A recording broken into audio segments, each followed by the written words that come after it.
Hey guys, and welcome to our first Twitch stream. So what is the difference between what we're going to do here and what we're going to do on YouTube? That's of course something that you guys want to know. Well, YouTube is for me more the structured live streams, meaning that we have a certain plan, we have a certain red line set out. So for example, with Digital Classroom, we have a theme, like we shoot a model with our favorite modifiers. So what are our favorite modifiers? And I'm going to show you that. It's also a fixed time period. So it's, for example, on Wednesday, it's 2 hours. So what am I going to do on Twitch? Well, because of the whole COVID area, we are of course also into a semi-lockdown, meaning we can't do any workshops.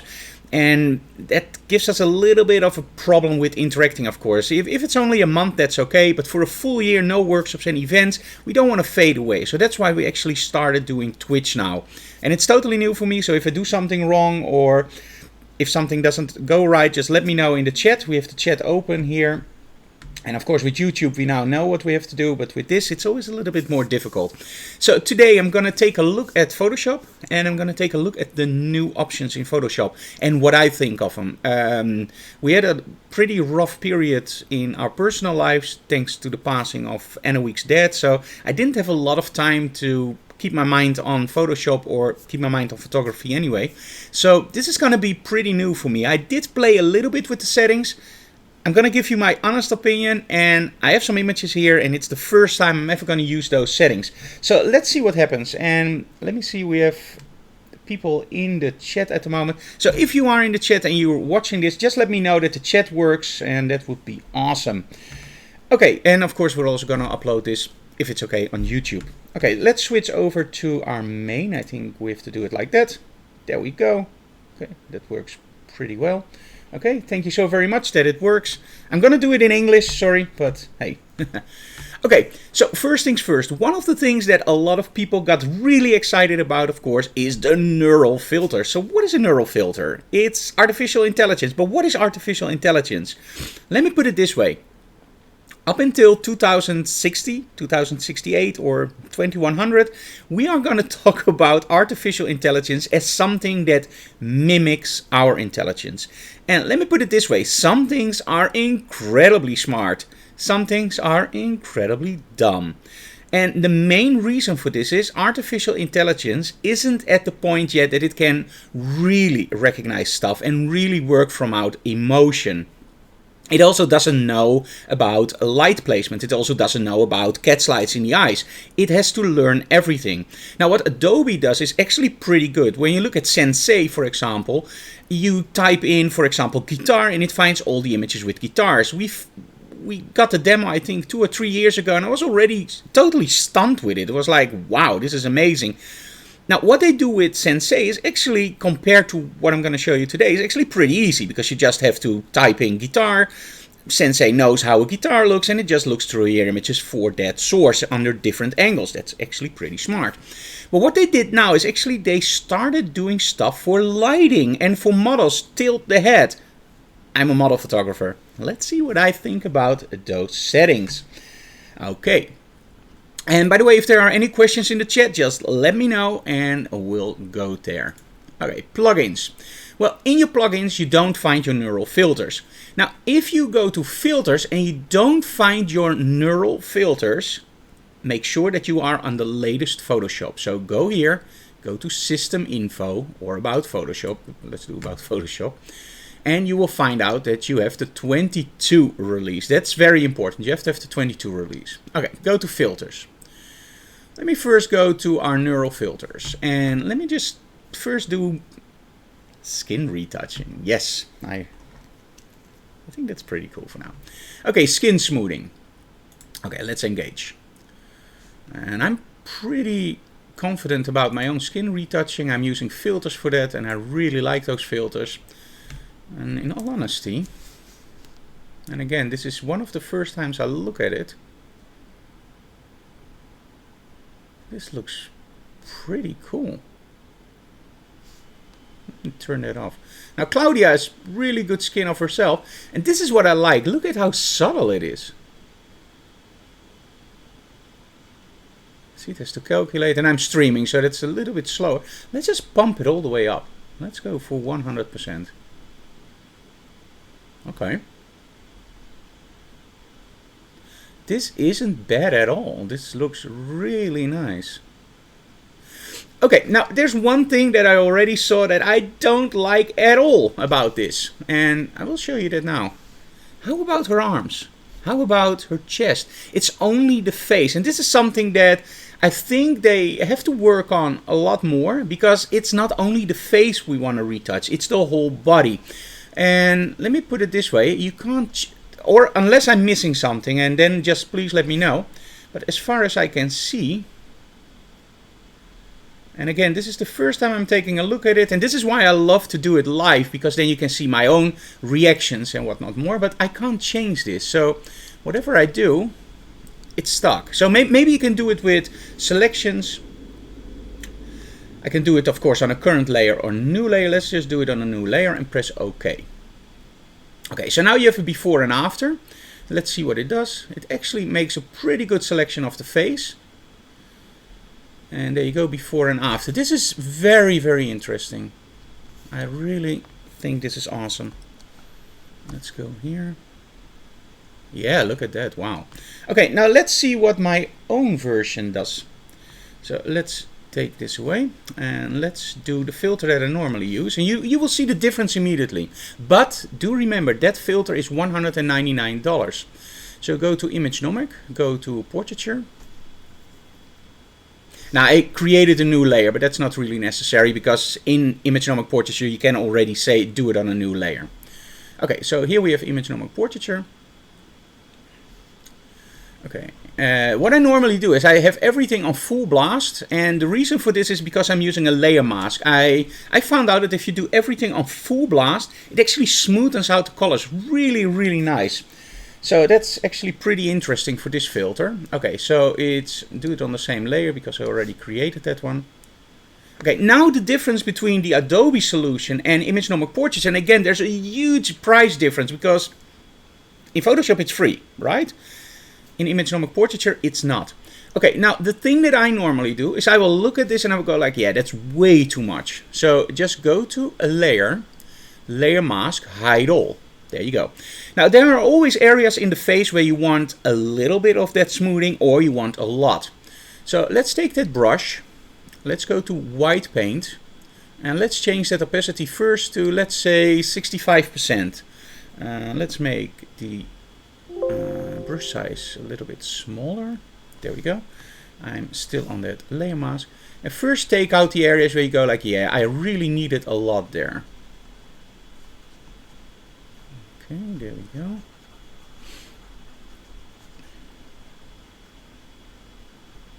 And in between, the chat room is open if you have any questions or whatever. So I still can see the chat room. Okay. And now you see the main advantage of Imagenomic Portraiture. I can do the whole body. I can just paint it in wherever I want. I can also use, of course, the skin selector in Imagenomic Portraiture. The reason for this is actually one of our interns in the past. I gave her the assignment, okay, do some retouching for school, because I always want to do my own retouching. I don't want anyone else to do that. And we had a wall, and the wall in the painting had some areas that actually mimicked skin color. You could literally see that there was detail in the wall, and then in certain areas there was no detail. So I told the girl, like, hey, I told you to use a layer mask. Yes, I did. I said, no, you didn't. You did skin retouching without the layer mask. No, I used skin retouching with the layer mask. So I pointed out to the wall. I said, how about that then? You see that whole area there? That's smooth? How's that possible? Oh, maybe I forgot it. This is always the reason, guys, why you have to use layer masks. Because if you don't, there could be, for example, in the whip over here, or in the backdrop, there can be something that mimics skin tone, and it just looks absolutely fake if you see a nice structure and then immediately no structure, and you go like, what the hell's going on? So that's actually, okay, so now you can actually see what I'm doing. This is the reason why we use that layer mask. And I'm still at 65%, and the reason I'm at 65% is I don't want that effect on 100% because it's way too much. But by using it on 65, it blends the color nicely on that full blast setting in the image normal portraiture. But when you put it in, it blends together. So you get the maximum effect of smoothing, but you blend it together with the original image, meaning you get something like this. So this is the original, and this is the image normal portraiture version. Okay, let's take that one out for now. And let's do again the neural filter. Let me see if I can manage that, by the way. Okay, so we're going to go to the neural filter again. Let's do it pretty high, just for checking. Okay, it looks pretty good on a new layer. Okay, let's see the difference. So this is the neural filter and the original. It looks pretty good. It's very, very impressive. And this is the image nomic version. So let's compare the two. Neural filter, image nomic. I actually like the neural filter a little bit better, but yeah, I can do the same thing. Let me go back to my mask. Let's go for black. Let's go for a very low opacity and just take out here. You see, it's the neural filter shows a little bit more structure here, but I think after this, the two are pretty much equal. You see this? Yes. So overall, the neural filters are impressive. Man, I never saw this before. So I'm really psyched about this. It really looks nice. The only thing that I have is I want to have it on the whole body. So if Adobe could make it so that it doesn't select just the face, but there's an extra option, for example, a pro option or whatever, where you literally do it on the whole body, but just make a layer mask. So maybe a pro version. I don't know. Okay, let's see what we can do more with the new neural filters, because that's not all, I'm afraid. Because the next thing is a little bit worrying for me. So go to filters, go to neural filters. Okay, let's first make the image fit on screen. Okay, there we go. Now, a few of the things were actually smart portrait. So let me engage this. Now, in all honesty, I did play with this a little bit and I was worried. And the reason is very simple. Look at the face. Right. Okay, let's say you want a little bit more happiness. And in all honesty, and I'm going to talk about that in a little moment, why this worries me a lot. It processes everything in the cloud, and because we're streaming, this takes a long time. Normally, trust me, it goes pretty fast. We're on a fiber connection here, and it's literally like maybe 5 seconds, but because I'm streaming, it goes pretty slow. That does make me worry. How does something like this works when I'm in the RV and I'm having no, oh my goodness. That is not happy, that's creepy. No, that's not gonna work. So I did try this very quickly on one of Enoweek's images and it worked fine, but no. Okay, let's do surprise. Let's see what happens now if we take a little bit of surprise. Okay, so why does this worry me? The thing is, one of the key ingredients in a great portrait is expression. And expression is actually not like this. Expression is where you literally coach your model. You have to have a connection with your model. You have to make sure that your model is in sync with the photographer. This is what makes a great portrait, or what destroys a portrait. If you have the option to create happiness or create surprise without using any pills, I don't think that's really fair. Okay, let's see how she looks when she's really aging. Let's just add 50 years.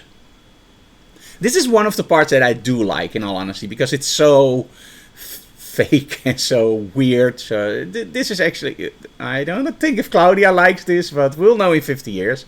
Can we also make her younger, like minus 50?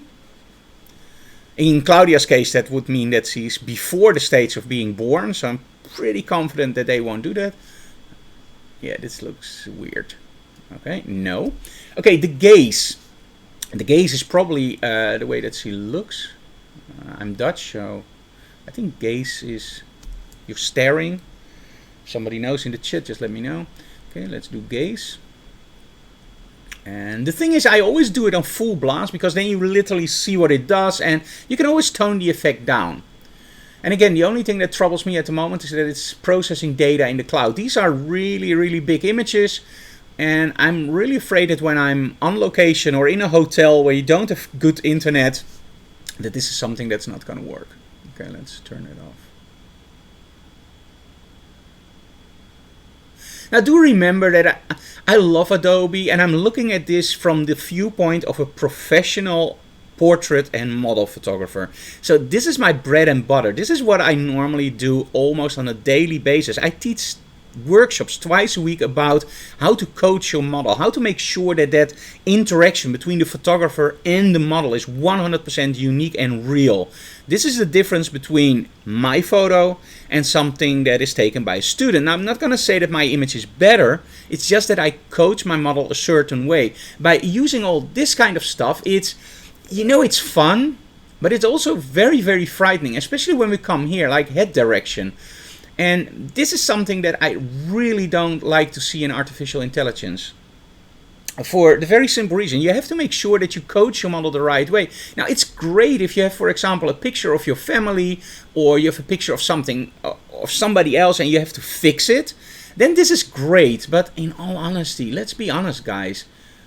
You have to coach your model for something like this. And again, I'm very, very impressed by what it does. But I'm not so sure if I'm 100% happy with the direction everything is going like this. This is not something you want to see. Again, full blast to Adobe. This is awesome that they're doing this. As a portrait photographer, this really does worry me a bit. Not a lot, because it's still the photo that has to be taken. But man, in a few moments, you can just say, I don't want to go out. I want a sunset.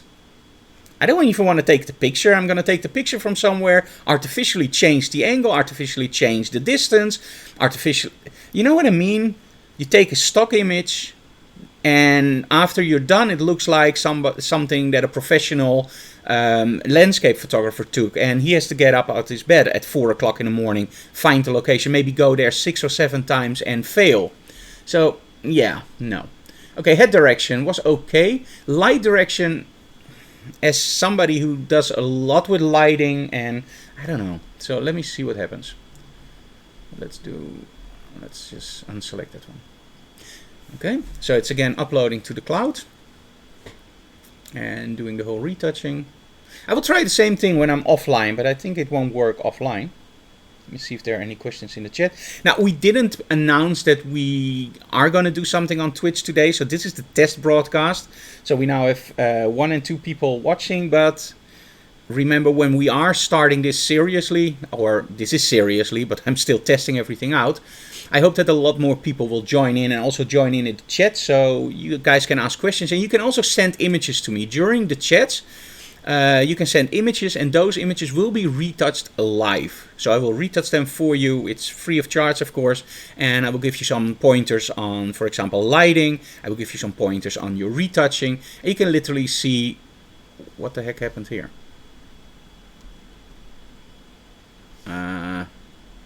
I have surprised connected, but this is more than surprised. This is like creepy. Let's take this out. And the only thing I changed was light direction. That's weird. Okay, let's turn that off. Let's see if... Yeah, that really was the only thing I changed. This is weird. Okay, let's upload it again. Let's see if it changes anything. Like content aware fill. Remember the first time content aware fill? You had to change it a few times and then it worked. Nowadays that's much better. Okay, it looks like it did make a mistake at first, but now it's okay. Let's disconnect it again. Yeah, you do see that the light changed a little bit. Let's change it to the way that it was originally on that side. So let's see what it does now. It should enhance that a little bit or leave it alone. If it's really artificial intelligence, it maybe should add a little bit more. I see that it actually opens it up.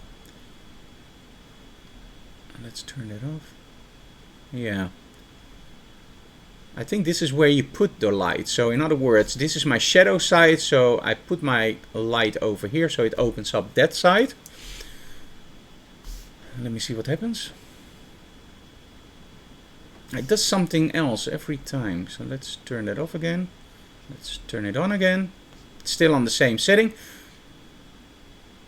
And again, remember, this is in beta, so it's still... Okay, now it does the same thing over and over. Okay, that's correct. Okay, let's change the light to the other side, to 50. So now what it should do is actually mimic what I already done. So in this case, the light is coming from this way, same as in the picture. It would be nice if you could also change the angle of your light, but maybe in the future. It's better if you don't, because then you get into that area where I talked about. Very, very dangerous. So you don't want to do too much. Okay, light direction from that side. Okay, that mimics what I shot, so let me see if they change. Yeah, they changed a little bit. It's still pretty impressive, let's be honest, but hey, it's... Yeah, no, it's not my thing. Okay, retain unique details, feathering, cool. Okay, let's turn that off. Makeup transfer, that's something that's also cool, but I don't have a selective image for that. I think the depth aware haze is something we can look at. Colorize, that's pretty cool. Let me see what colorize can do. So you know that C is red hair. Okay, let's go here. Let's go for image adjustment. We're gonna make the most brutal black and white ever. And remember, boys and girls, lowering your saturation is not making an image black and white. It's just taking out the saturation. There's a lot more going in for black and white. Okay, let's make it a little bit more hard for the computer. And let's give it a little bit of contrast. Okay. Turn that in. Okay, there we go. Okay, so you remember she had red hair. I'm very curious what Adobe will do. Go to neural filters. And then go for colorize.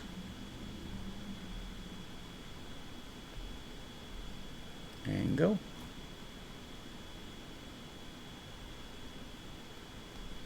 Yeah, okay. But still, the skin looks pretty nice. It looks pretty okay. Now, the cool thing about this is something that you can use creatively very, very nicely. So let's go to an image that has a lot of colors.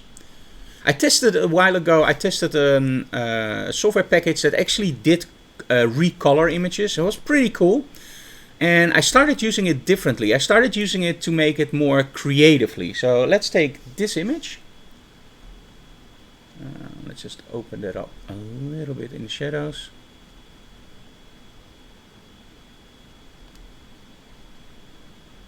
Oh, not too much.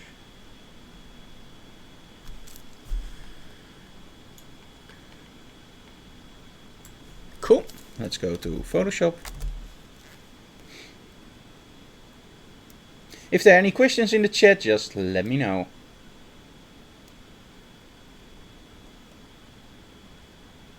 Okay. Let's see. Okay. Okay.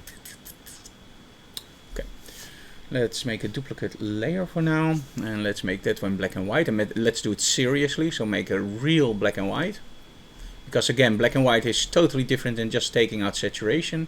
I want to add a little bit more to the reds. Now, when you do something like this, a little bit more creative, overdo the effect. I don't know if there are any greens in the backdrop. I don't think so, no. I know there is some cyans over there. Okay, not on the right side. There we go. You see the spots? Okay, let's keep the spots in. Blue. Yeah, let's make that nice and dark for contrast.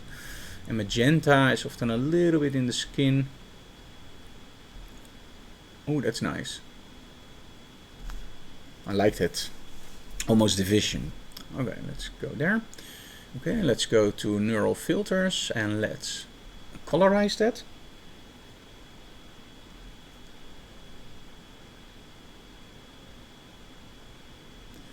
Okay, let's go for the betas and colorize. Now the cool thing is even if you're not satisfied with colorizing, you can still change, for example, your cyans towards red. In all honesty, I don't think this is a really good job that it did. Click to select focal points. Okay, I think the face is important for me.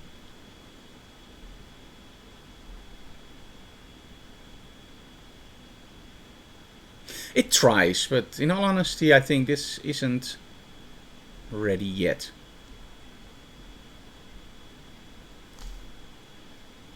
color picker. Let's do... I don't have a clue what I'm doing, to be honest. Ah, there we go.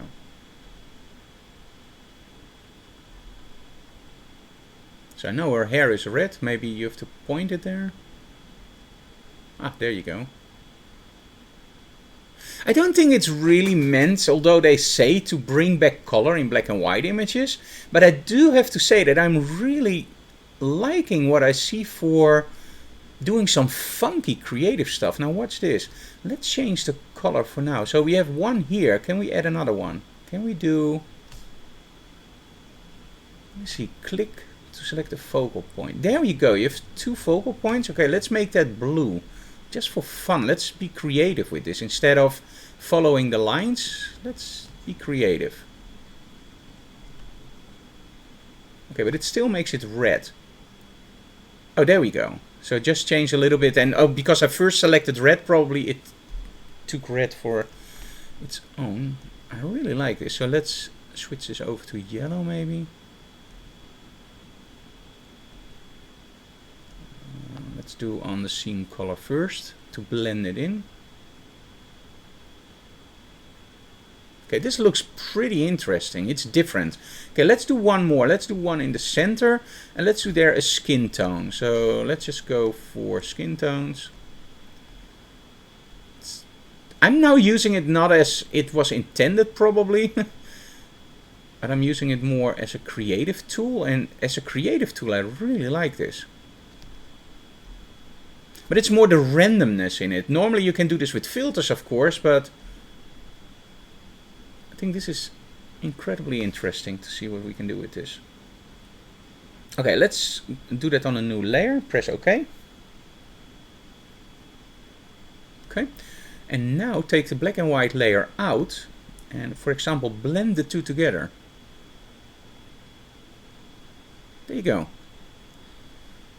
I don't know if this is really what it's supposed to be, but you can create some pretty funky stuff with this. I do like it. Can you do it without? Probably yes. Let's try some blending modes. Let's try the saturation blending mode. Not really. The color. Okay, luminosity. Luminosity is interesting. Lighten is interesting. Soft light is one of my favorites. That's totally not interesting at the moment. Well, let me try to change the opacity a little bit down. Now that doesn't really make a difference. So I think when you go for it, I think you have to go for something like normal, or maybe the colors we did over here. Maybe no, overlay also not. I think saturation, color, and especially luminosity really works nice for this. But let's keep it on normal for now. Let's just, oh sorry, normal. There we go. And then just blend it together. Now, can you do something like this without colorize? Yes, you can. I actually did this a few times, and it's a technique that I really like. So let's turn this off. Let's go back for the black and white and create a new layer. Let me see if I can change something that looks a little bit similar to this. So let's take a brush with red. And let's do color. It doesn't really matter, just do normal. Okay, let's do some reds over here. And again, I'm streaming, so everything is really, really slow. Okay, add some blues on the bottom. Let's go for blue.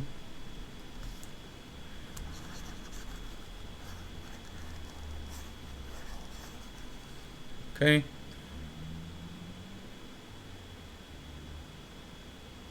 And maybe just fill it up. There you go, don't leave too much. Okay, there we go. And now what you do is you blur everything together. Filter, blur, Gaussian. And not too much, of course, because then it becomes one big mess. Let's do 100. Yeah, something like this. It's not rocket science, guys. Just press this. Okay. Okay, there we go. And now what I do normally is I will go to color and just blend them together. And as you can see here, you get an effect that's pretty similar. Ooh, this is really nice. Combine it. Oh, wow. This is fun. I think I'm gonna save this just for the keeps. This is really, really interesting. Okay. So now what I do normally is a layer flatten image, and let me just run that ultra smooth again. And I think by this way that Adobe is now giving you these neural filters, although they are aimed at something completely different, they are actually aimed at making it colorized or doing something with a black and white image that it was not intended to, so give it color. But in all honesty, I like the creative part better, and I like creative parts where you are actually forced to think outside the box. And I like creative parts where everything is constantly different, because then you get unique effects. And when you can control something that is unique, that is actually cool. Hello, Steve NT. I'm new on Twitch. This is my first time streaming, so welcome for everybody that joins us. That's really awesome. Really nice. Okay, so I now did the skin with image normal portraiture. Let's go to 100%. And let's paint that effect in. It's white, of course, and opacity is 100%. That's correct. Okay, let's tone that down. Let's go for, let's say, around 60% again. Okay, we just want the skin a little bit smoother, so we don't have to put the skin totally away. In fact, we don't want it because we're still shooting human beings and we're not shooting Barbie dolls. And sometimes during live streams it can seem that I retouch way too much because of the compression for YouTube, and especially when after that you upload images to Facebook, it looks very, very smooth. Trust me, when you look at images like these on 100% on my monitor, there's a huge load of detail still visible. And again, I'm very sloppy with my retouching on purpose, because I think the image should be 99.9% ready in camera. And when you do something besides the camera, it should only be to indeed make it more interesting. So by using colors or simply by just retouching the skin a little bit. Okay. So this looks pretty interesting. Layer flatten image. Let me see if I can do one more thing with this image. That's a really cool trick. Make a new layer. And there you go. Now go for your bottom layer, and it's always, we only see three colors, red, green and blue. And this is where everything works on. So if you look at your monitor, if you look at your projector, everything is red, green and blue. Of course, unless you are looking at, how do you call that? A printer, yes, thank you very much. Because a printer is actually cyan, magenta, yellow and black. Now, the black is actually not black, it's key. That's why they call printers CMYK. The K is black, and the black is actually the luminosity of a color. When you look at colors, we have three coordinates for every color. Red, green and blue are our primary colors. Cyan, magenta, yellow are our secondary colors. And all those colors have three coordinates, an X, a Y and a big Y. U, saturation and luminance. Now you always have to remember that luminance and saturation are connected to each other. Sometimes when you lower the luminance on a projector, for example, the saturation will go up. Not the saturation numbers, but because you are lowering the luminance of a color, the color will look more saturated, more deep. So this is the trick that we're actually going to do for this. So we're going to go here into our layer. And what I'm going to do is I'm going to go first to my background, go for channels, and go for the red channel. Now press Ctrl A and C. In other words, select everything and copy. Go to that top layer and do Ctrl V. In this case, you're just going to copy that black and white. It's not black and white. You're going to copy that extra layer on top of the original one. Now, why do I say it's not black and white? You see it's black and white, right? It's not. It's only the red channel. So again, if you look at your image, it's red, green and blue. What I did now is I'm actually taking that red channel, and that's on top. Now, when you look back in history, and I don't know if you remember those really old movies, Danny Kaye, I really like those movies. And those were shot in a technique called Technicolor. And Technicolor also messed up those colors. They didn't mess it up, by the way, but they used not red, green, and blue, but for example, red, green, green, blue, or red, red, green, blue. I don't remember exactly how it was, but they used a certain channel extra to create that deep atmosphere in the film stock. And you can emulate that a little bit, of course, in Photoshop or in your favorite video editor. But for now, let's do it in Photoshop. So let's go here for soft light. This is the thing that I like to do. And as you can see here, when you copy that red layer on top, it really creates that deep, intense, I always call it a Vogue look. And I really, really like that. So let's go down to 0. The time is 10 o'clock. Let's just build it up to 0. And there we go. Really like this effect. And again, I started today with not the intention to create something, just to go through our first stream on Twitch and just test something, and you end up with something like this, which is actually a little bit of a surprise, but I really like it. Okay, so we have a little bit more people online. And let me see, we're all teenagers. Yes, it's 10 o'clock in the Netherlands. Awesome.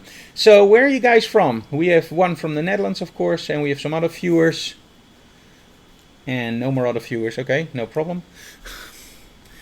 Okay, let's see what we can do here more. I really like the look of the shot. Maybe add a little bit of a vignette. So go for layer, go for a new layer.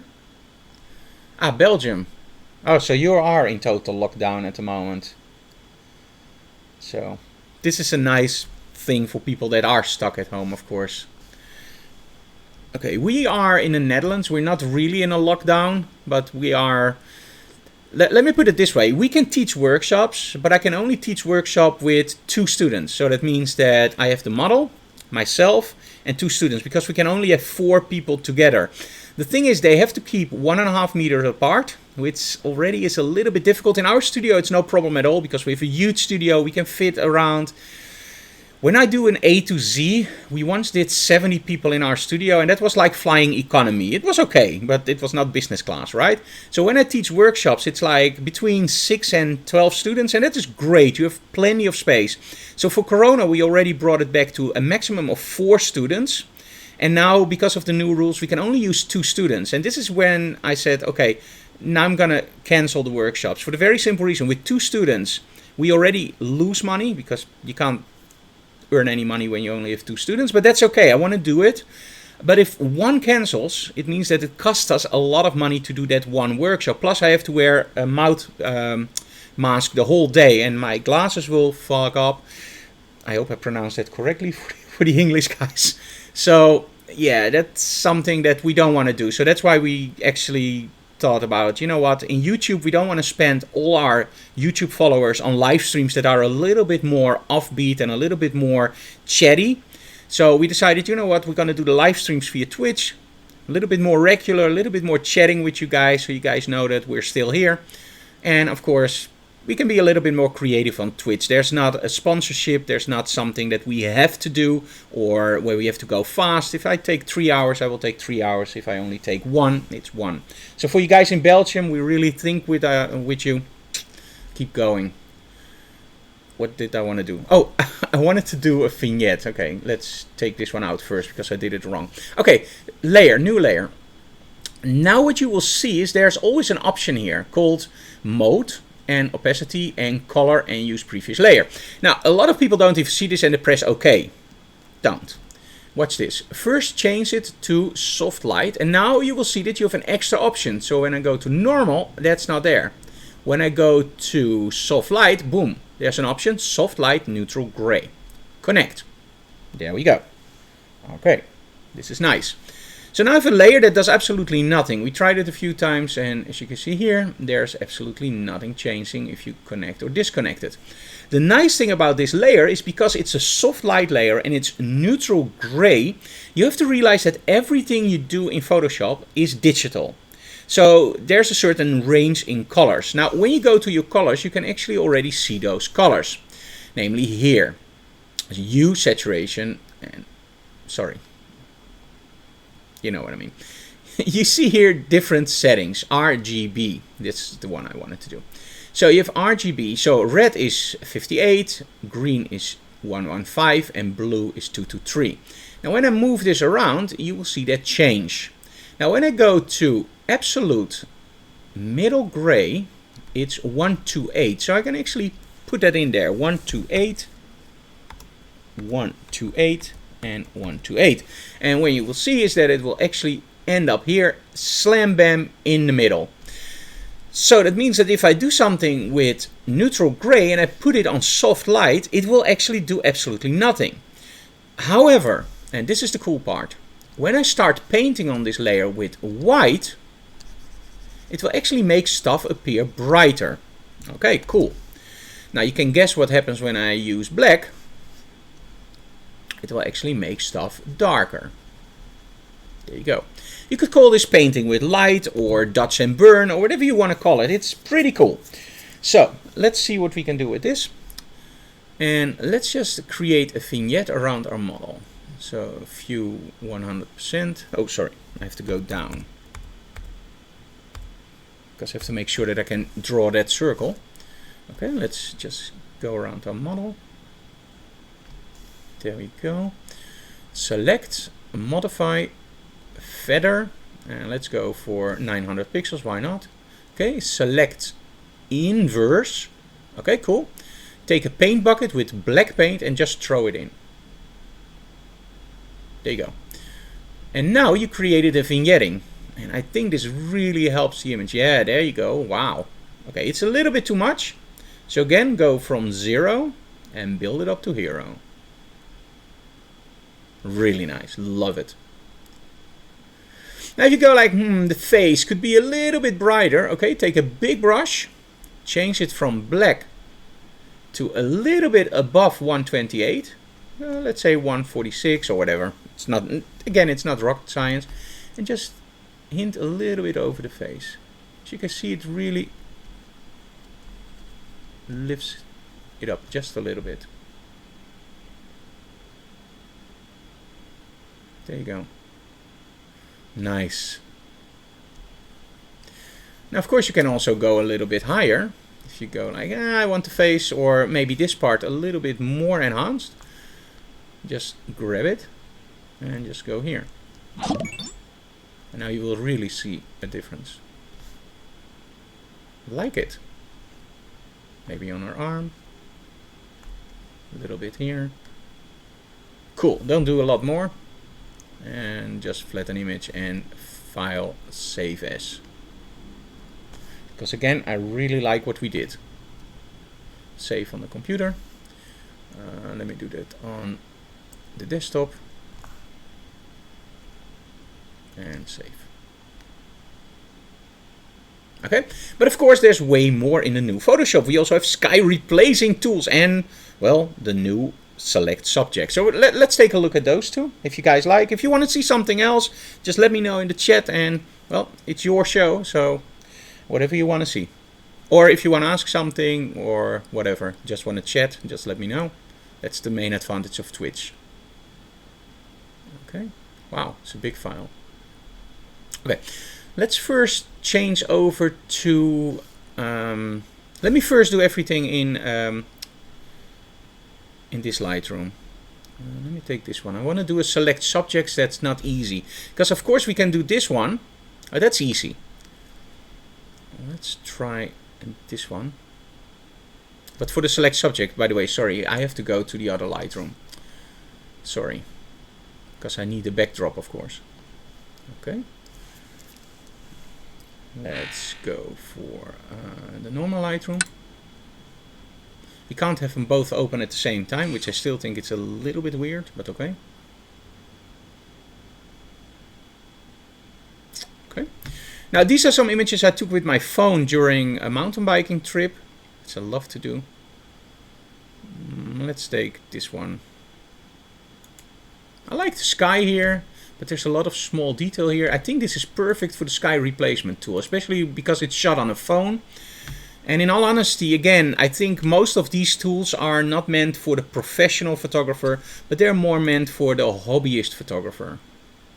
Although this one is also, I don't know, let's do both. Let's first do this one. Editing to Photoshop. Where is it? Oh, there we go. As you can see, I'm more a Lightroom Classic user. Okay. Also, welcome to Vibing Panda. Sorry, my laptop is over there and the screen is a little bit smaller. So thank you so very much for my first Twitch stream. Yay! And I hope I'm doing okay. Okay, so we're in Photoshop. Okay, so I have this image and I like the sky, but let's replace the sky. Why not? It's new in Photoshop. Why not? Image. Let me see where it was. Sky replacement tool. As I said, I never did this before. I tried it very quickly and then I thought, you know what, this is cool for our first Twitch stream. Let's just make a fool out of myself by doing stuff that I never did before. Okay, sky replacement. Okay. Okay. Let's change something. Blue skies. Why the mountain? There is no mountain over there. I live in the flatlands. Is that a correct term? The flatlands? Spectacular. Why not? Let's place it into the ocean. It is okay. This is literally not my thing, to be honest, but I do like it. Do you see that it also changes, by the way? This is cool. It also changes the foreground color. Watch this. When I go to something a little bit more bluish, or was it my imagination? No, it does change it. Although slightly. Nice. Okay, let's go for this one. I can't stop clicking. Oh wow. Okay, let's go for that one. And what can we do more? Let me see. Okay, so I can also include my own images, I believe. Yeah, new sky, delete sky, show. Okay, import skies. That's nice. So if you make your own, this is better. The reason I am a big advocate against sky replacement tools is very simple. Get out of bed earlier. Or make sure that you are in the right place at the right moment. This is not a replacement for a great photo. Do remember this. Although I have to be honest, it looks absolutely stunning. But when I see an image like this, I think about photographers that get out of bed really early to take those images. If it's now possible to do this with your cell phone and in the middle of the day where there's a white sky, why the heck do you want to do that? But okay. I understand. For Instagram, it looks like you were there at the right moment. Okay, you can do scale, which is pretty nice. Oh, that's cool. I would be more like this, like it's totally over the top fake, as trying to do it original. And this is also one of the things that I don't like about the sky replacement tools. Like, for example, you know, the balloons that you see with certain sky replacement tools. I believe it was Luminar. And Luminar does a great job. Don't get me wrong, I love Luminar. I use it as a plugin. It's a great software package. But you see so many images with those balloons and you go like, oh, that's not a real sky. And somehow when I look at the portfolio of that photographer and I see one of those images, I immediately go like, okay, what is faked else? And that's something I don't think we want to go there. I think we want to go there that when we do a portfolio review, we know that stuff is real. Or mark your image like sky was replaced. Then I don't have any problems with it. If it really helps, why not? But to post something like this on a forum and go like, yeah, it was there. Yeah, that's wrong on so many points. Okay, let's change the color. Just, oh, this is nice. And again, I can be very enthusiastic about how it looks because it looks absolutely stunning. But it doesn't mean I'm a fan of the technique behind it. Okay, lighting mode. You can combine it with your original. Oh, okay, no. Do multiply. Lighting adjustments is probably for the front, or no, this is probably for the sky. Yep. It's the blending actually between the sky and the part. Okay, that's really nice. Color adjustments. Okay, this is more for the front, so you can blend them together nice. So that's nice, because normally what you would have to do is do that in a separate layer with, for example, a gradient filter. So this is really, really nice. Okay. You can also flip the backdrop. Nice, this is cool. But I still like, no, I think I like it better that way. So overall, I think it's actually pretty cool. Output to new layers. Oh wow, look at this. That's really nice. So you can still change a lot about it. So let's take a look at what the original was. Okay. And now the $1,000,000 question, of course. And we have more followers online. Yes. So make sure you let yourself known in the chat so we can do a shout out for you guys. And thank you so very much for watching my first Twitch stream. How do you call that? A Twitch nerd or a Twitch noob or whatever. Okay, so let's see. First of all, let's go to 100% to the original, because there are of course some things that is not the fault of the sky replacement tool, but that's actually not there. Like for example here, if we don't have anything here connecting. Okay, so take a good look at the image. Okay, and now put in the sky. Wow. And this is not played, guys. This is honest. This is the God honest truth. Wow, look at this. And you know the main thing that I look for? I don't know if you catched it. Here, behind the lighthouse, in the window, do you see that even the reflections change slightly the color? Look at that. And of course it's simple because it's an overlay that has a color probably on it. But this is really nice. Look at the trees.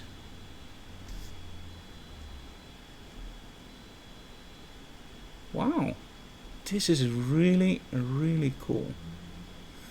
And by the way, you can still see a little bit of the original sky behind it. Do you see these lines over here? Those are, I think, from... No. But this part is... So they do use a little bit of a blending technique. I think that's why you see those trees very, very nicely. Overall, let's be honest, guys. This is just very, very nice. And again, it's not something that I would promote to use, but man, interesting. Very interesting. Okay, let's go back to my... oh, let's take this one. Okay, let's first make that a little bit darker in the front. Because of course I edited for this sky. So let's just lower the intensity just a little bit. Okay, cool. Let's edit this into Photoshop and let's make something really dramatic for this one.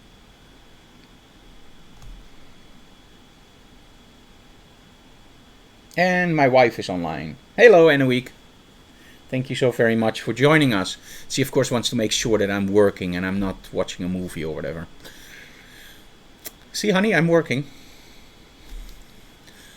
Okay, let's first make this... this annoys the heck out of me. I don't know what I did wrong here, but it's not 100% level. Okay. Now, in all honesty, I don't have high hopes for a sky replacement tool for this one because I don't think it's gonna work. Oh, by the way, let's create something again a little bit funky.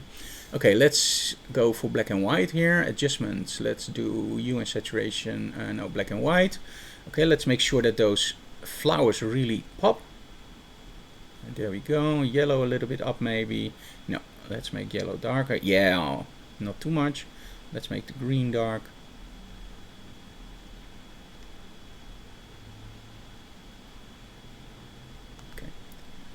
So I'm going to do two things. I'm going to replace the sky, of course, but I'm also going to colorize it a little bit. I'm going to replace the sky in two ways. I just want to see what it does.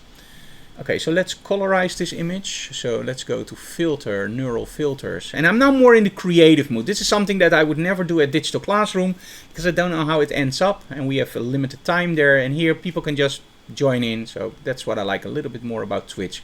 It's like watching over my shoulder while I'm being creative. Okay, let's colorize this baby.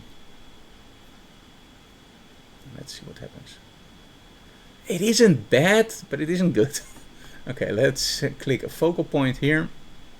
Now I think those flowers were magenta. And otherwise they are now. So let's place that there. Yeah, in all honesty, I don't think this is gonna fly, guys. This is not good. No, this is... No, for this image, just skip this. I was thinking about doing something creative. We will do something creative, don't worry. But let's for now just skip this black and white part. Okay, let's do the sky replacement tool. And again, this is a very, very difficult shot because one, it's a lower angle. There's a lot of trees, so I really wonder what it's going to do here. So let's do edit sky replacement. And in this case, we want it really, really moody. Surprise me, Photoshop. Okay.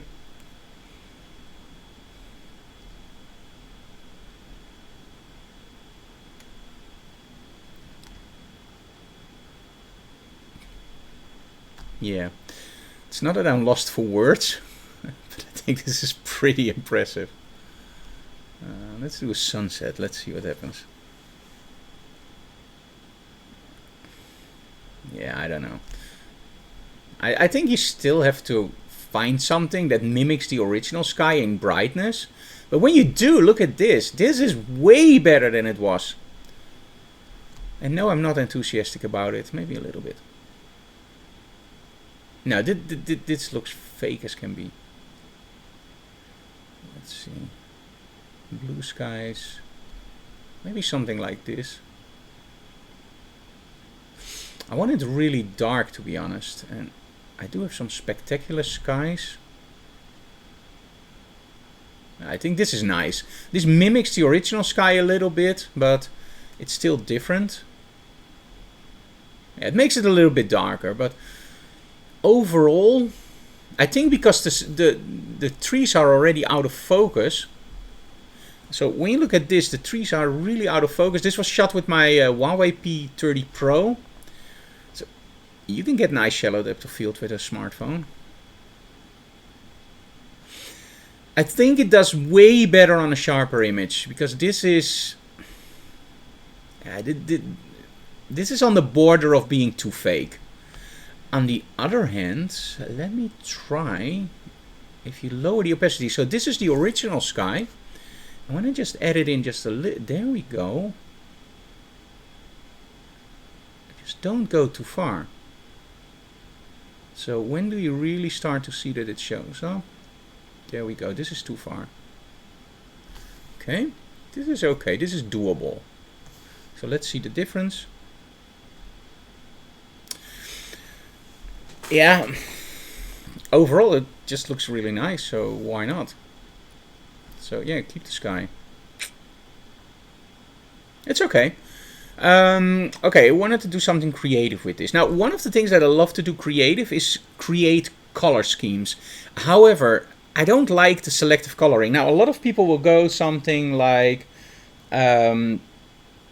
Anweek says the quality is great. I think the quality of Twitch is a little bit better than YouTube Live because Twitch is really aimed at capturing high motion, high fast stuff like, for example, games. And I think for creative stuff, this is really nice. On YouTube, we're always struggling a little bit with the compression of YouTube, and that's not nice. So maybe we're going to do Digital Classroom via Twitch, I don't know, and then later upload it on YouTube or combine it. And we'll test something out. Okay, let's try something creative. Okay, first things first, I like the colors. I like the colors of the flowers to be a little bit more drawing the attention. So let's go for image adjustments, hue and saturation. And I can do it many different ways. So let's try first this. Let's go for greens. Doesn't matter which color you choose. Just click and then you can change the saturation of that part. And you can also change, of course, the hue. So for example, you can make the flowers blue or a little bit more towards red, which I really like. So let's go here. Okay, and before and after. Nice. You can colorize, which I normally don't do. And as you can see here, why. On the other end, watch this. Okay, press OK. Create another layer. And now use colorize.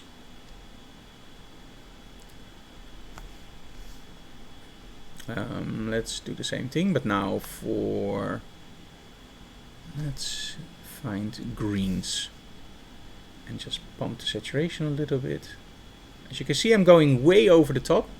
And change the hue towards a little bit more greenish. There we go. And now use colorize.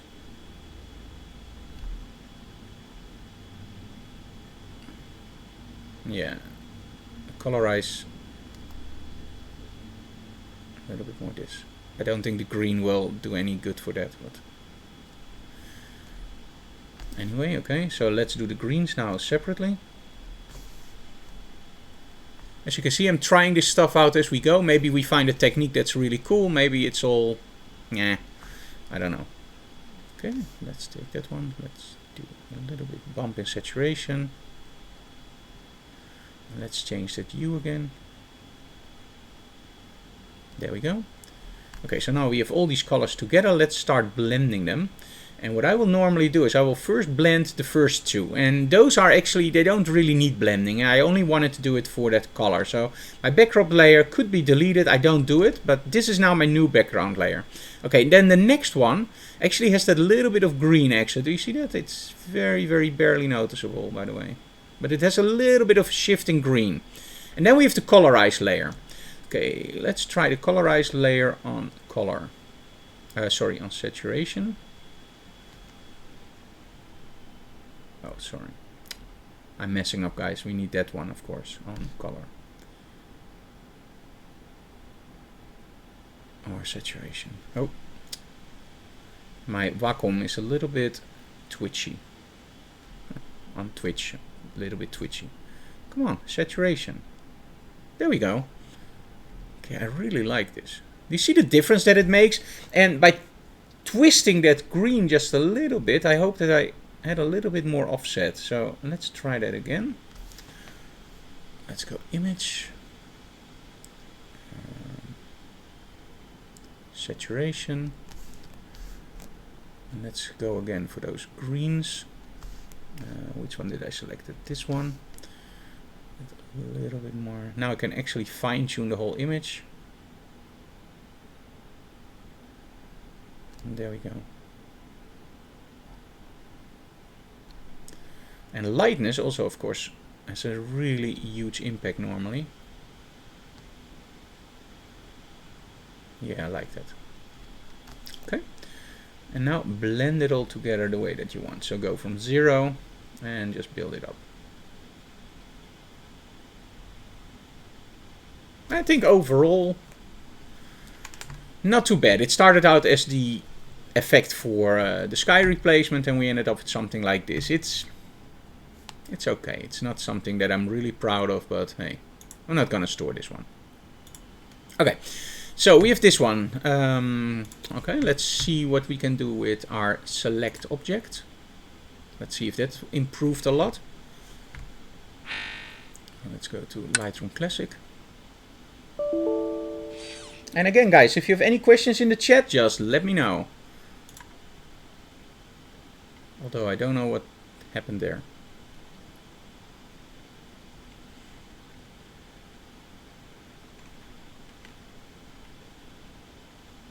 That was an error I never saw before on Lightroom. So let's hope that works out. Okay. Let me just start out by, let me first do the simple one. Let's not take any chances. So this is pretty simple. We have our picture of Claudia and we just want to make it free. So I want to make sure that there's no backdrop anymore. Okay, so let's just leave everything in. Select. Come on.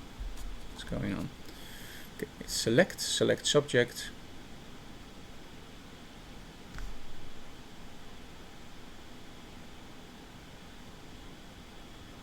Okay, it takes a little while to render or to think.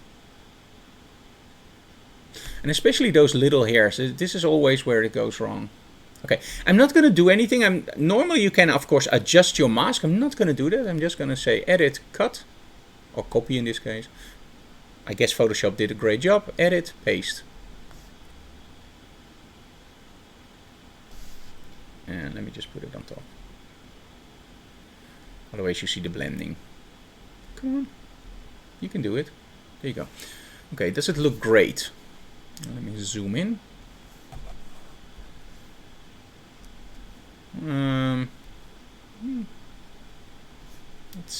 It's okay. I can't do it better. Let me put it this way. I'm the kind of compositor. If it would save my life, I would probably just die or whatever, because for the love of it, I can't do any great compositing. Okay, let me just transform this a little bit. Let's scale. Oop, there she goes. Oops. Hello. Hello. Okay, there she is with her whip. Of course, it also depends on where you use your image for. For example, if you use your image for, let me put it this way, for Instagram or whatever, this will do just fine. Okay. Now there's a little trick you always have to remember. If you want to connect stuff together in Photoshop as a composite, there is actually a little trick that I picked up from Joel Grimes. Let me first do this. Layer, merge,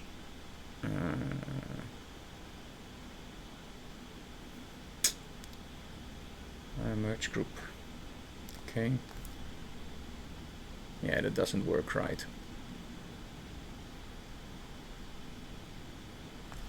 Okay, never mind. Let me see what we can do more. I have to use a new layer. Empty. Okay, place that behind your subject, but before the backdrop. Take a brush, use white paint, and just 100% of course. And make sure that you are very rough around the corners of your model, the borders of your model, sorry. Okay. Also do it in the back and here.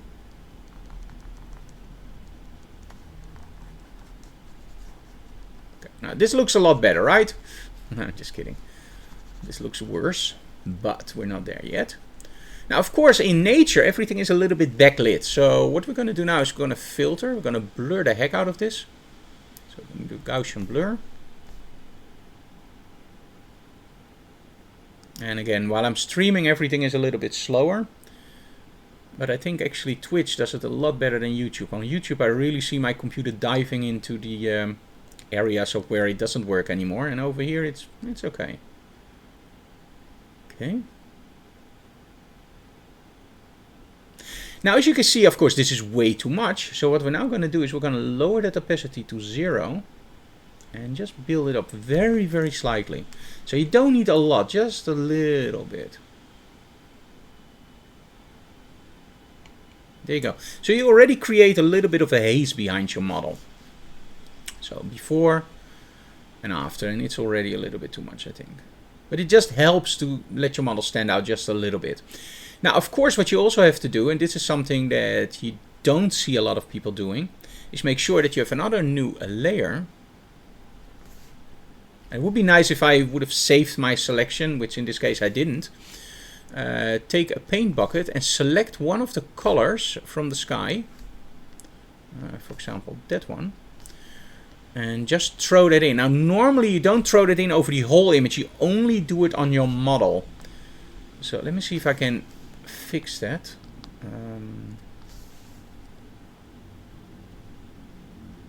Let me do again. Select subject. I don't know if this is going to work, but who knows. If it works, it's great. Otherwise, you know what I'm trying to do. Okay, just throw it here. Select inverse. And delete. Okay, so now it's only on my model. That's nice. Deselect. And now what I'm going to do is I'm going to blend this together with my model to give my model the same intensity as the backdrop. And of course we have to lower that.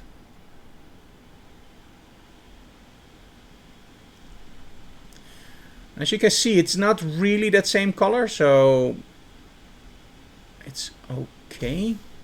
We can still manipulate that color by using curves.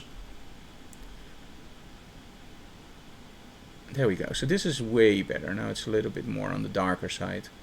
And I hope on Twitch that also shows up. I don't know how colors translate back to what you guys are seeing, but over here it looks pretty nice now. Yeah, now she fits a little bit better in the backdrop. Of course we have to refocus the backdrop, but there's another filter in Photoshop I want to show you guys. And I'm actually very curious to see how it handles this. Okay, so let's say that this is our image. We didn't do anything in compositing because, well, it looks fake as crap, but you know what I mean, right? Let's see if Photoshop has a filter that can create something that looks a little bit better than this. And they promise they have. In neural filters, there's a new option called haze. And that should make the subject stand out and make the backdrop a little bit nicer. So let's see if that really works. Let's go to styles. And let's go for depth aware. And it's still in beta, so don't worry if it looks fake. So let's create some haze around our model. So it's now analyzing the no. Sorry, no.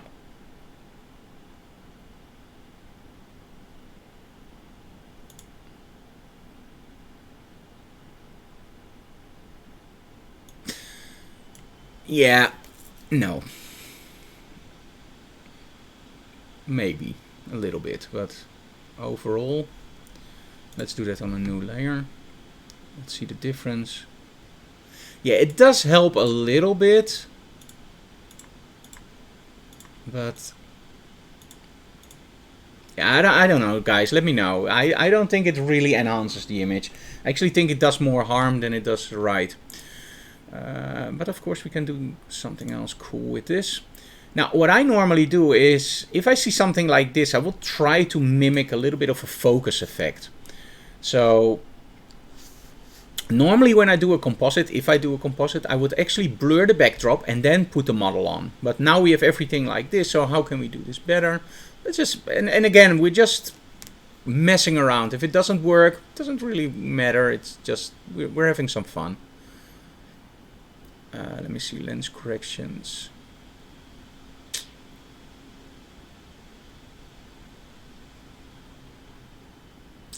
Yeah, what do I want to do? I think we're going to do a tilt and shift. And I did select something else. Sorry. Cancel. Somehow my Wacom is a little bit flaky today. Tilt and shift. So I'm now doing it with the mouse. That's better. Okay, let's.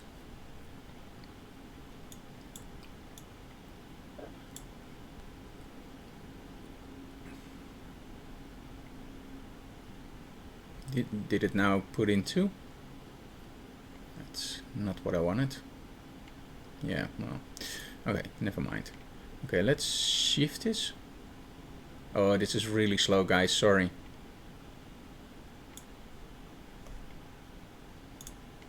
Okay, that one can go. Delete. There we go, maybe that helps. Okay. So overall, first do it a lot. There we go. Okay, now I can literally pinpoint what I want sharp. And as you can see, I try to get the backdrop as little into focus as possible, because I know that the backdrop will give away if I use the filter. Because in real life, and this is a little bit hard to explain, but in real life, everything has focus planes. So, for example, if I take this pen in my hand, there's a difference. If I turn it like this, you can see there's a difference, right? But if I turn it like this, you don't see it. Now, of course, we see three-dimensional, so we know that because my hand is way bigger than my face, there's a difference, right? But if you don't know how big my hands are, you don't know how much difference there is until I do this. Now you know that there's a difference.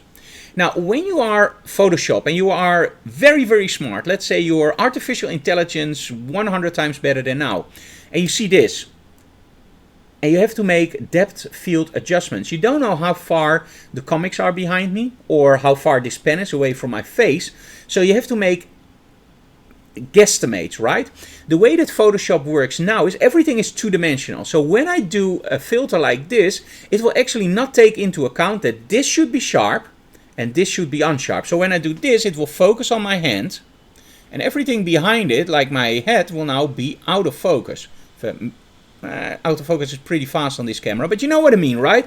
There's a depth of field, there's a circle of confusion. And Photoshop doesn't know this circle of confusion because the only thing it sees is a two-dimensional plane. This is why when you do stuff like this, what I highly recommend is put it on full blast, like here, on almost 200 pixels. Make sure that nothing of the backdrop is selected and you can live with the effect. And now just drop it back. Now again, this is way worse than if you shoot it right on location, because I'm really very much for shoot it right on location. But in all honesty, just edit a little bit more. There we go. It does look okay. It's far from great, but it's okay. Okay, we have a lot more viewers now. If you guys have any questions, again, welcome at my first Twitch stream. We're gonna do a lot more. We're also gonna do one where I play guitar for you guys and tell a little bit about the guitars that I own. If you guys like that, of course, leave comments below if you like to see that. Maybe we can do that tomorrow or the day after. But we're gonna try to do this regularly. And by the way, if you want to support our channel, there is a PayPal button. And of course, you are very welcome to do so. Also, when you want me to retouch images, send them to me at info@frankdorov.com. And just go to our website or contact me here and I will give you the email. Send me images and I will start a Twitch stream when I have 3 or 4 images. And then I will do the whole retouching for you guys on Twitch for free. Okay, overall, I think this looks a little bit better. Yeah, much better actually. And now the only thing I want to do is make it more dark. Now, when you know Photoshop, you know there's something called an action recorder, right? If you want to make a new action, you just make a new action and you press record. This is one of the things that I did for the red channel copy. As you can see here, make a layer, select background layer, select the red channel, set selection, copy, show green channel, blah, blah, blah, paste and set current layer. Now, this is my red channel copy trick. So what I do is I just press play. And it will copy the red channel, as you can see here, and creates that more oomph look. Now, as you can see here, as soon as you start adding haze to an image, the red channel actually takes away too much of that haze. It adds contrast. Now, think about haze. Haze is actually making it softer, taking away contrast. So in other words, dropping your black level all the way up instead of down. So it's actually not dropping it up. You know what I mean, right? So by creating that extra layer with the red channel, I'm actually destroying that haze. So what you can try to do is go to your adjustment and curves and try to raise that black level just a little bit to create the haze back. There you go. Okay.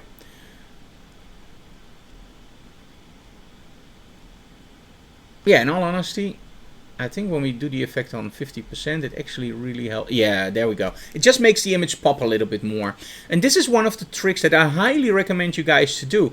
If you want to spice up your images just a little bit more, use that red channel trick and just add a little bit of attention to your contrast ratio. And that way you can create some cool and stunning looks. As you can see here, this is really, really flat. And when you go to this, it immediately pops the image into focus. So it's a really nice technique to do.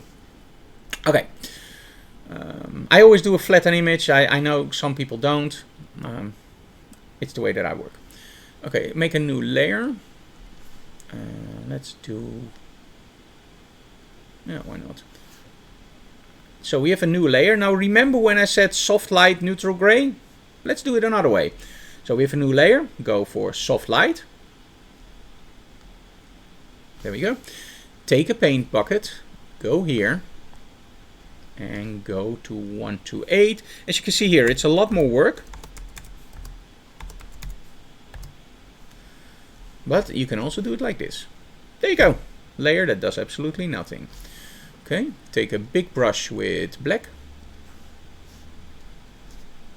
And you can also do a gradient, by the way, but somehow I always like to paint it in a little bit. Okay, blur. I just want to lower the opacity of the, the darkness of the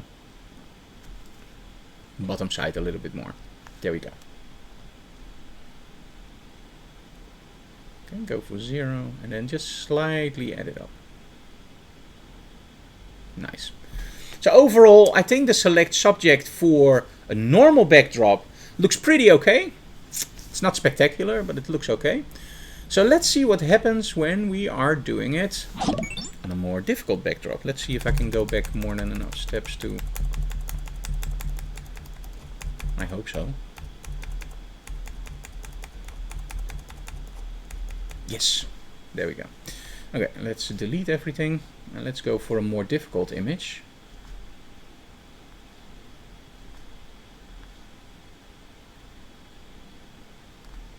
Okay, a layer, flatten image. So, okay, let's go for Lightroom Classic. Let's find something that's a little bit more interesting. For example, this one. Select subject, look at here, the blacks, that should be a lot more difficult. So let's go for E. And again, guys, in the chat, if you have any questions, feel free to ask. We see that a lot more people are joining us, our channel, so that's nice. Cool. Okay, select subject. And I think this will be way more difficult because of the blacks over here. But I'm very curious to see how it handles the hairs over here. And again, I never do any retouching with selections. Okay. That's pretty interesting. Edit, copy.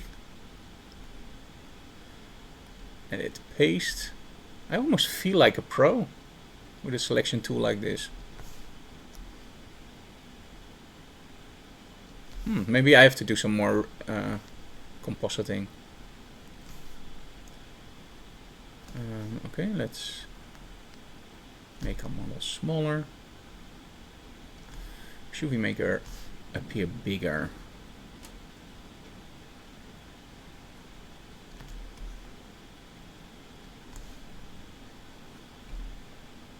I think something like this. Okay, let's zoom in. Okay, let's first blur the backdrop. Now, of course, when you blur the backdrop, you don't want to blur this, you only want to blur the back, right? So what I normally do is, to make sure that I don't make any mistakes, is make another backdrop layer and go for a blur. And I will literally, and this sounds really weird, but I always go for tilt and shift with the backdrop. I know a lot of people use different techniques, but somehow this works best for me. And what I do is I fake it a little bit. So I make sure that, for example, this part is way higher. And I will place this all the way down, so I will make sure that everything behind my model is in perfect focus. And then I will just follow what I think my camera will do. And this is something that is really tricky to do. But I think my camera will do something like this. And then, of course, a lot less.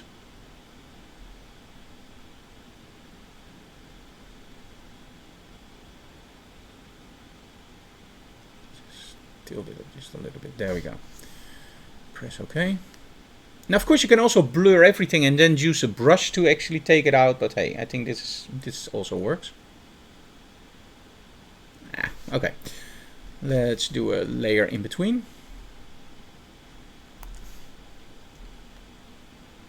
Okay.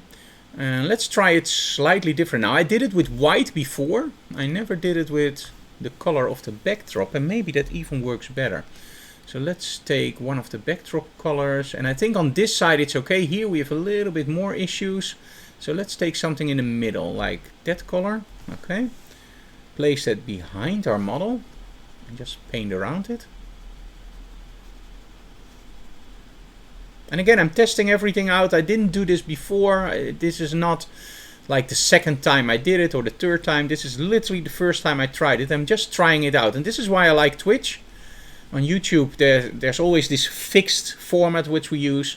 In this case, I can just freak out a little bit more and let you guys also take a look inside my brain, what's going on, how I find out new techniques.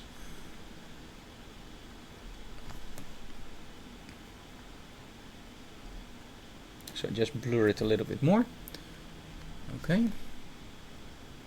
Take down the opacity all the way to low. I think this works a little bit better. I don't really like the effect on the grass over here, but that's the cool part. You can always take that out again. So let's just focus on the hairs. I want to make sure that behind the hairs everything is in order.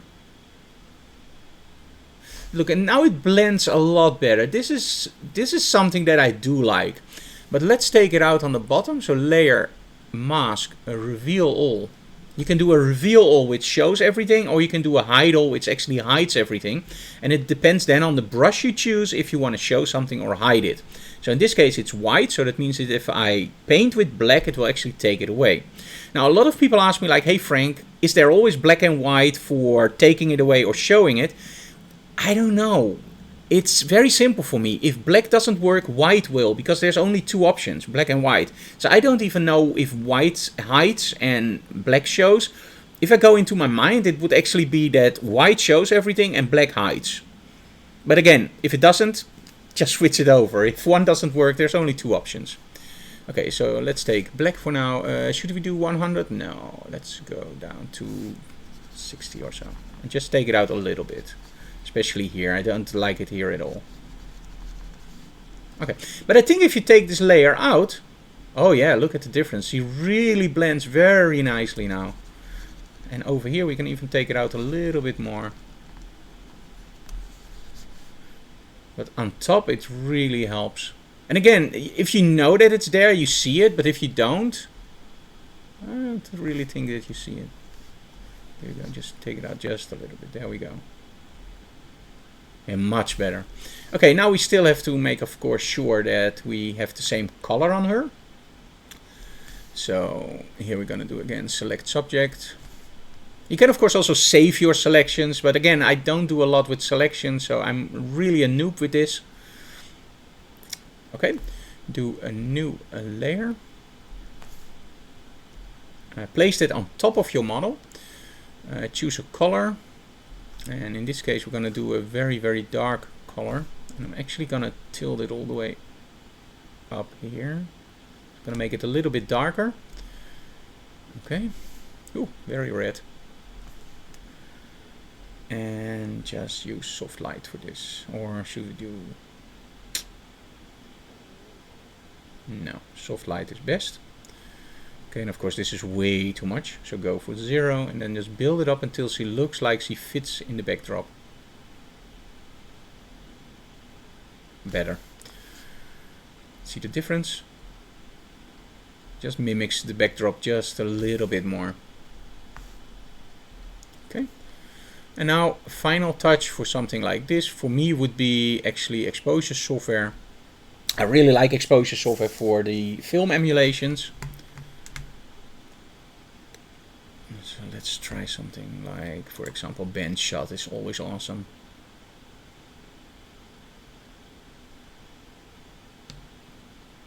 On my website, by the way, there are a lot of discount codes for software like this. All the software that I use on my website, there are actually discount codes.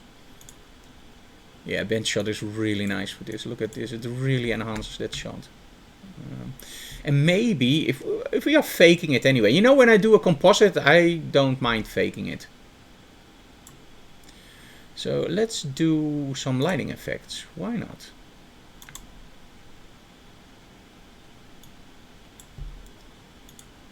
And maybe blue. Nah, that's terrible. And that's also not nice. Maybe one of those. No. Okay, let me see if we have something that's cool.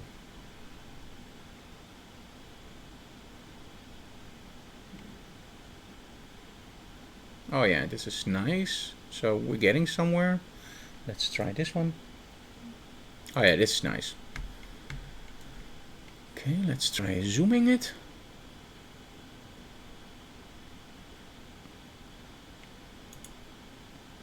That's a little bit too much. You know, if you mess around a lot, it looks better. Just Instagram the heck out of a shot and you look like a pro. Yep, that's the thing. If you can't retouch, if you can't do anything, put a lot of filters on it, add some contrast, add some noise, instant art. Don't do this. At least don't tell them I told you. Okay, so overall, I think this looks pretty nice. Let me see if there are any questions in the chat. No, not yet. Now again, because I'm using Twitch also and I'm streaming, it takes a little bit more time to do the filters. Overall, I can't really say that I'm not impressed. You can still see when you go to 100%. Come on, guys, you can see it's a composite. Let's not fake this. Let's not lie about it. You can still see it's fake. Hey, this is weird. Fit on screen. Okay. Go to 100%. You can still, well, yeah, you can still see it's fake, but the selection is pretty okay, to be honest. You can see she doesn't fit in the backdrop because the lighting doesn't fit and everything. But hey, that was not the idea of this shot, right? It was just to show you guys what the new selection can do. And in all honesty, this was a pretty difficult selection to do, because the backdrop was, as you can see here, it isn't easy. This isn't, let me put it this way, if somebody told me like, hey Frank, I've shot something like this to make it freestanding, I would go like, are you nuts? You have to shoot it like this. Because that's how you do freestanding stuff. But overall, yeah, this isn't bad at all. Okay, let's try something with this image. And first I'm going to show you how to clean the backdrop. That's a tip I will give you. And then we're going to experiment a little bit more with that that lighting in the neural filters. And if you guys want to see something else, just let me know in the chat, right? Because it's very quiet in the chat at the moment, so just let know that you guys are here. We have a lot more followers, so that's nice. If you want, I don't know if Twitch has the option to draw other people into a stream. Make sure that we need, this is our first stream, so we need some more subscriptions to get some more options in Twitch, so help me out, guys. Okay, let's first delete some stuff, because I don't want to make the computer slower than it already is with everything's going on. I do like the shot. Okay, first things first, the backdrop. Now, I'm Dutch. That normally means we're a little bit cheap. And that means that although I know my backdrop has to be replaced, I want to use it as much as possible. Now, this is a little bit of a running joke, of course. But let's say that you are in that situation. Now, I don't use a lot of seamless, so with us, the seamless is used only on certain instances. And at that point, I already know that I have to do a lot of work to make it more nice and even. But because we don't use them a lot, there are some creaks in there, or faults, or whatever you want to call it. We call it in Dutch kreukels en vouwen. Can you say that? Kreukels en vouwen. Something like een stuiterbakkie. It's a really small car. When you turn on the radio, it starts to bounce. I love to have my American friends pronounce that. Stuiterbakkie. So anyway, let's go door. Let's continue. Great. Let's create a duplicate layer. And the first thing we have to do is make a really rough selection of the background.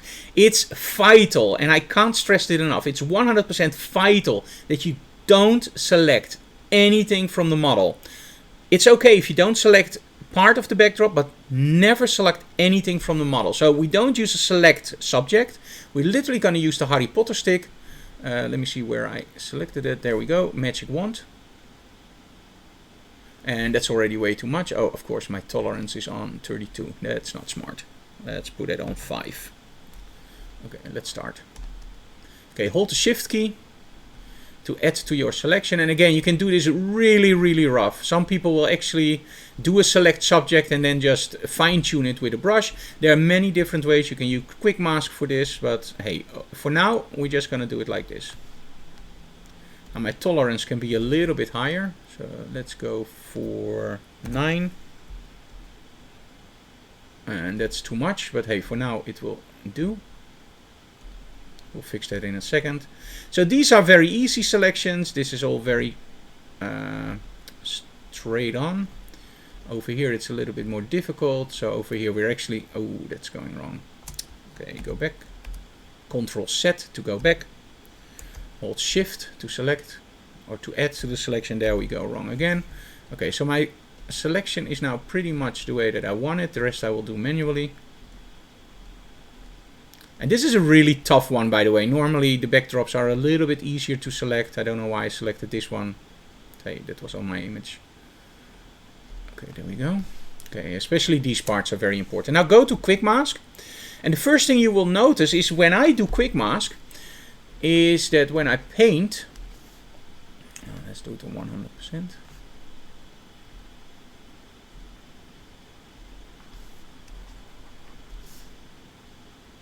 Come on.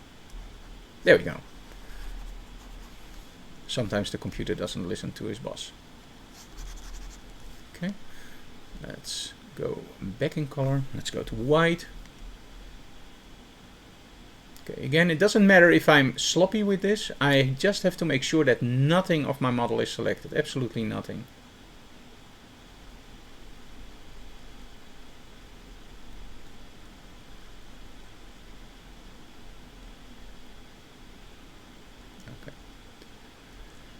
And I even think that I'm gonna take this out.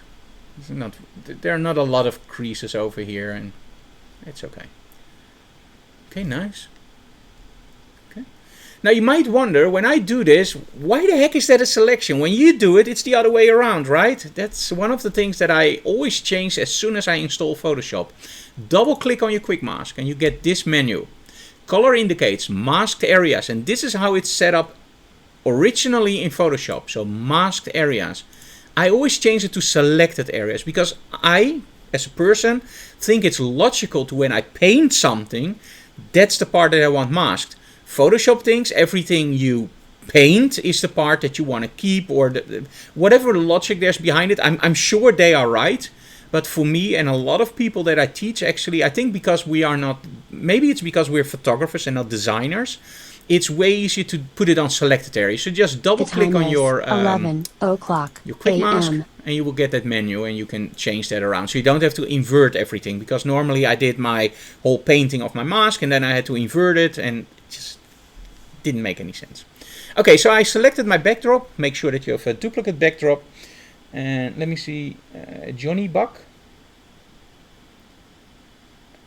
I don't know what you mean by Johnny Buck, but doesn't matter. Maybe you call out for somebody. That's great. Okay, first things first. Select inverse. And now edit cut your model. And now you don't see it, but if I disengage the backdrop, you can see that actually my model is now gone. I'm still on this backdrop layer, which is actually now only the backdrop. I do filter, blur, Gaussian blur, and we literally blur the heck out of the backdrop, but not too much. There we go. Awesome. The only problem is when you zoom in, and this is really obnoxious, really annoying as hell. You see a lot of these, and I hope on Twitch you can also see them, a lot of these amazing, terrible, really, really terrible Newton rings. As you can see here, it's almost like a water painting. It looks terrible. How do you solve this? We did a Gaussian blur, and the thing is, even in 16 bits, and when you do this in 8 bits it's even worse, but even in 16 bits there is a certain amount of graduations that your computer can show, and this is just way too much. So what it does is it actually blocks off certain areas and go like, okay, I can't do this, let's make it darker, let's make it wider, let's, you know what I mean? Sometimes you also see this when you shoot with a really cheap JPEG camera and you look at the skies. You can see that the skies aren't really nice blue, but there's, especially on higher ISOs, there's this streaking in the skies, and a lot of people email me like, how the hell do I solve this? Very, very simple. Go to filter, go to noise, add noise, but make sure, and this is very, very important, that you do it very, very low, so literally not even 1%. And make sure that you do monochromatic noise and Gaussian. Remember, we did Gaussian blur, so we need Gaussian noise. And the way that I do it is when I'm not sure, I will always go for 1%.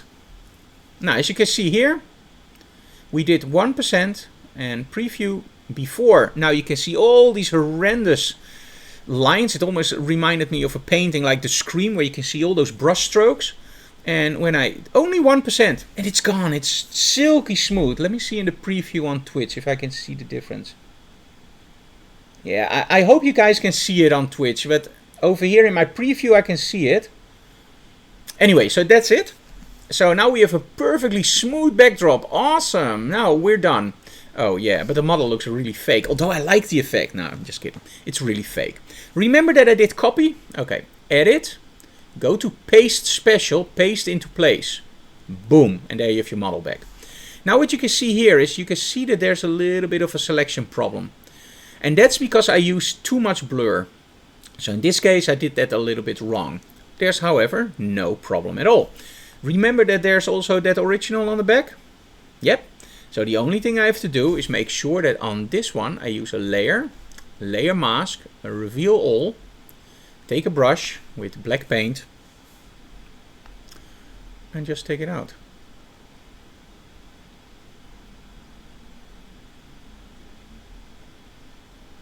And there you go. Don't do it too much, because then you will get that fake hair look. But because there's also an original underneath, there's a little bit of a fog. getting over the hairs, but that's no problem at all. It just looks very, very natural.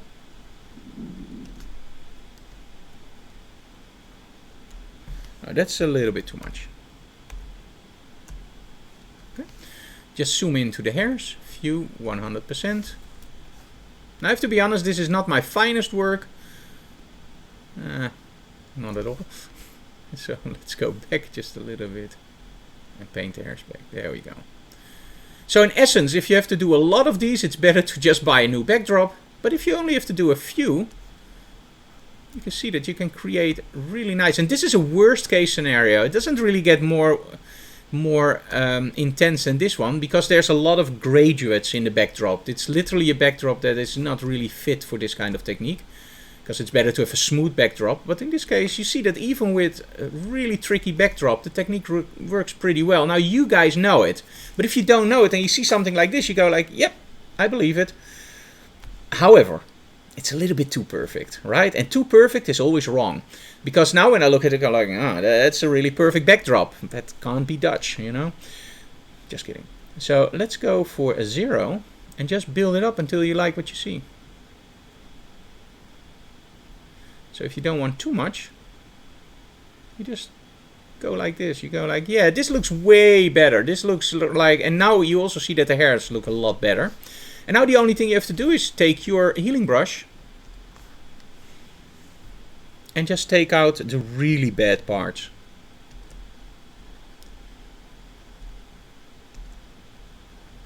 There you go. And here.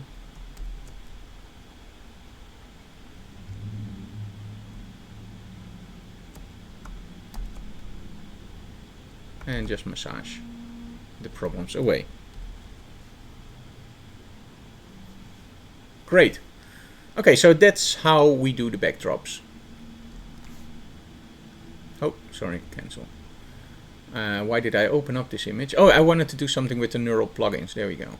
Okay, filter neural filters. I want to change the lighting. That was it.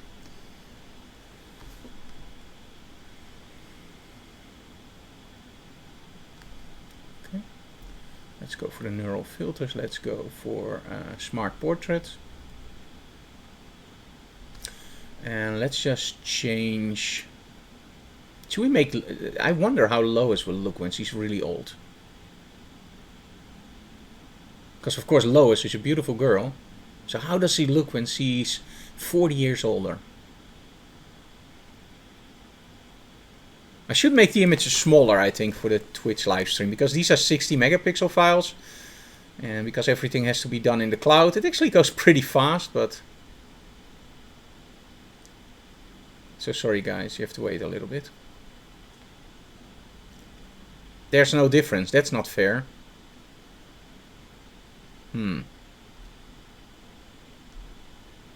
That's not fair at all. When you add 40 years, I would sign up for that. Okay, let's change the light direction. Okay, let's go all the way to 50. Now light of course is coming from this angle, from this angle. So you can see the shadows here.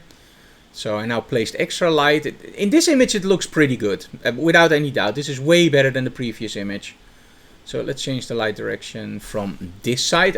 I guess it does that side. So now it should, of course, create shadows over here. And I'm afraid that even artificial intelligence can't do that, you see?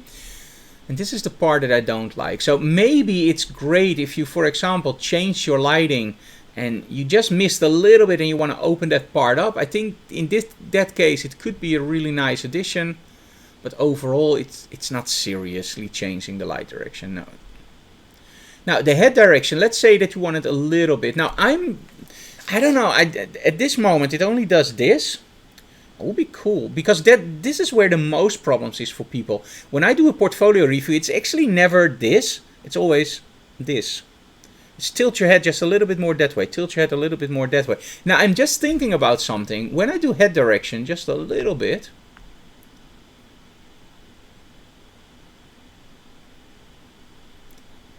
maybe because it does it on another layer, I can also tilt it in Photoshop. So let's just try that.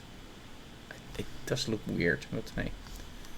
Overall, I think this is just amazing what Adobe is doing. And as a professional portrait and model photographer, I might not be behind the techniques 100% because I think it's fake.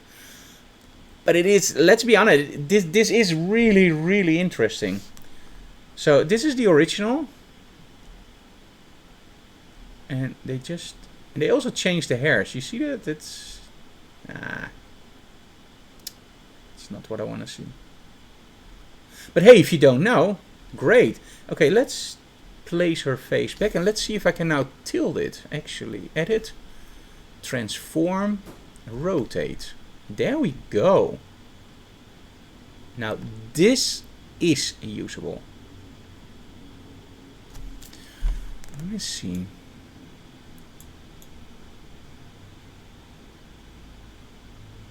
Make sure that it fits in the right. And now, you know, it's going wrong with her color over here. Let me see. Let me see if I can fix this.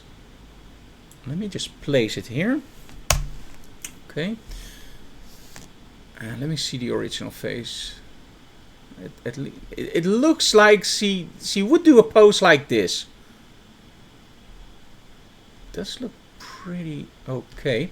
Okay, let's lower the opacity here so I can see the original beneath. Okay, layer mask, and then let me first try a hide all. Okay, and then just paint in where I want it. Let's go for 100% so I don't confuse myself. Okay, let's just only try to do it as subtle as possible.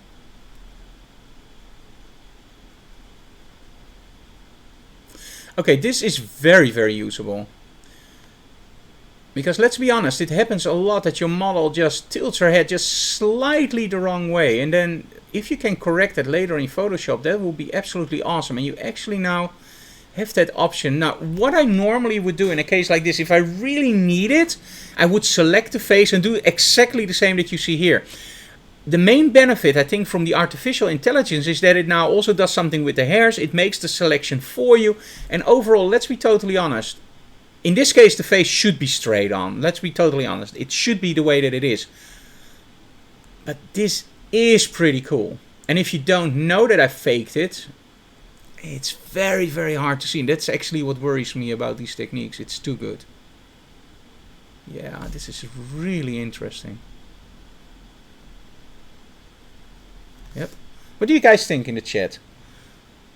Is this the way that we want to go as photographers, or is this a big no-go? And I think there is no way back, but I think this is not the way that we want to go. It's the way that we are going. And I think as a professional photographer, we just should learn our lighting better. We should learn how to make the expressions real, or maybe start doing more motion. But to correct small mistakes, this is really nice. Okay, let's do a layer.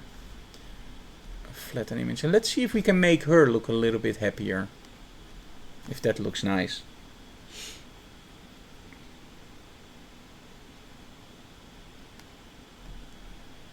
Okay, let's go here. Let's do smart portrait again, and let's make her happy, just a little bit. 11% happy. Lois, smile. 11%, not 10, not 12, 11. It's uploading, processing, so I'm very curious to see what happens.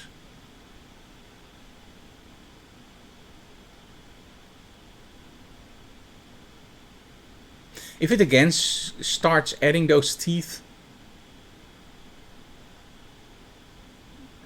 no,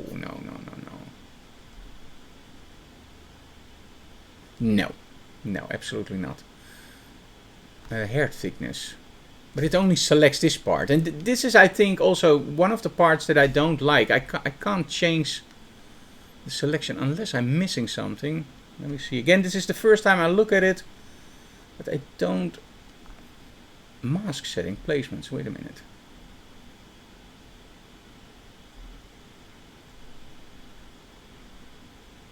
Let me try what this does. And then feathering...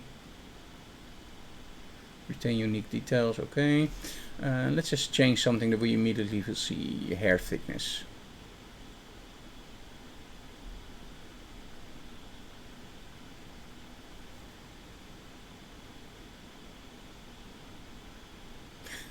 You see, hair thickness, it does it here, but it doesn't do it over there. And whatever I do, I can't place that mask.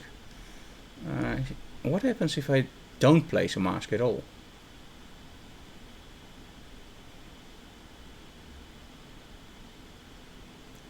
Okay, I didn't choose a mask at the moment, so let's do...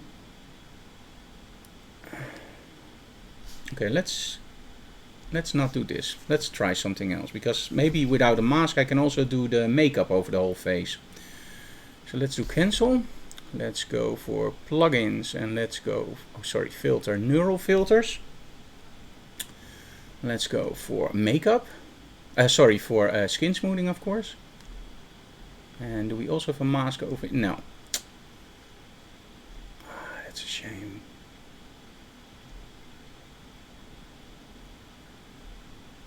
See, I don't want a mask. I want to select it myself. And do we have those options? No. I can move my image around, but I can't seem to change the mask. So this is still with the blur. Again, I love it. It's really nice, especially that we now also have it in mobile versions. But I really would like to be able to move that mask, because now when I press OK, although it's on a separate layer, which is awesome, I have this beautiful retouched face, which again, okay, in this case it looks a little bit less interesting. Oh no, it's still okay. I don't know what's this. I think this is part of what I did wrong with my selection, maybe. So anyway, just ignore that. I don't know where that comes from. So the skin smoothing is okay, but as soon as you go down, you see that it stops. So for example, this part, it doesn't do anything. So it's literally like the face is perfect. And then the more you go down, there's more skin in a model, Adobe. Come on. So I want this on the whole. I don't want it only on the face. It's really a shame. Okay, just let me know in the comments below what you think about it. I think overall, this is what I wanted to show you guys for today. Let me see if we have a chatting option. Yes, there we go. So now we have full screen. Okay, so what did you think about our first Twitch stream? I don't know if you can leave comments below after this, but anyway, we are going to upload this also to YouTube, of course, if we have a recording and if everything worked out. The next time I will be online, I will be showing you something really special, because I got something recently that was my dream. The Fender American Standard with custom shop pickups and everything. So we're going to play a little bit on this on a live stream, but that will be on a later time and a totally separate. We're going to keep the photography and the music separated on Twitch, but still on the same channel. So you can still use this channel to watch that. Okay, I hope you guys enjoyed it, and just let me know in the comments below what I can improve. If you like it, please give a small donation on Twitch, because we don't do any workshops at the moment. We do appreciate some appreciation for our work. Thank you so very much, guys. I'm going to see if I can end the stream now. And see you again next time. Bye-bye. Oh, one moment. I look a little bit pale and green, so Anna Week has to calibrate her monitors. See you again next time. Bye, guys.